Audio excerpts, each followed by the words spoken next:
আসসালামু আলাইকুম everyone, welcome back to my channel. তো আমার আরেকটা নতুন রেসিপি ভিডিওতে সবাইকে ওয়েলকাম। আজকে আমরা তৈরি করব চিকেন বান। তো চিকেন বান তৈরি করার জন্য আমার প্রথমত দরকার 2 চামচ ময়দা এবং দিয়ে দিলাম 2 চামচের মতন ইস্ট, আর দিয়ে দিলাম লবণ এবং চিনি। আর আটাটাকে আমরা ডোয়ের মতন তৈরি করব এবং ডো এখানে পানি দিব না, আমরা দুধ দিব, কুসুম গরম দুধ দিব।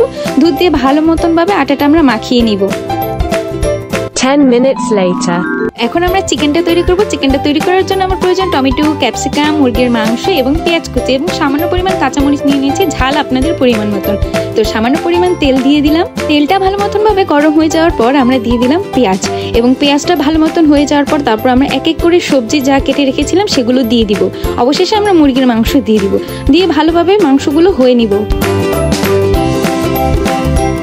দিয়ে দিব স্বাদ মতন লবণ, সামান্য পরিমাণ আদা রসুন বাটা, সস এবং সয়া সস।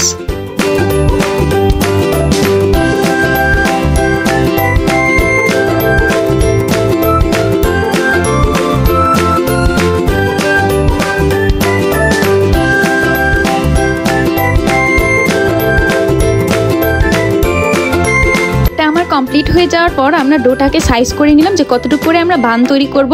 আমরা রুটির মতন করে বেলে নিব।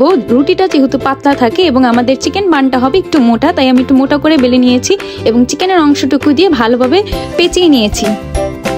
একইভাবে অনেকগুলো বান তৈরি করে নিলাম আমি।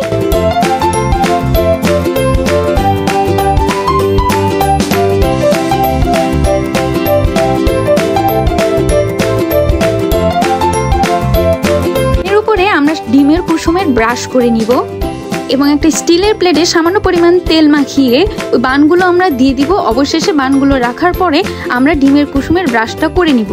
চিকেন বানটা আমি যেহেতু এবার ওভেনে তৈরি করব না, তাই আমি চুলায় তৈরি করব। তো একটা তাওয়া দিয়ে নিব, তারপর গিয়ে পাতিলা দিয়ে নিব, ওটার উপরে আমরা স্টিলের প্লেটটা দিয়ে দিব এবং ঢেকে দিব। এই তো কিছুক্ষণ পরেই আমার বানটা তৈরি হয়ে গেল, চিকেন বান। স্ন্যাক্সের জন্য এই চিকেন বানটা খুবই মজাদার। আজকের রেসিপি ভিডিও এই পর্যন্তই, দেখা হবে আবার অন্য কোনো রেসিপি ভিডিওতে। So tata, take care, have fun, খোদা হাফেজ।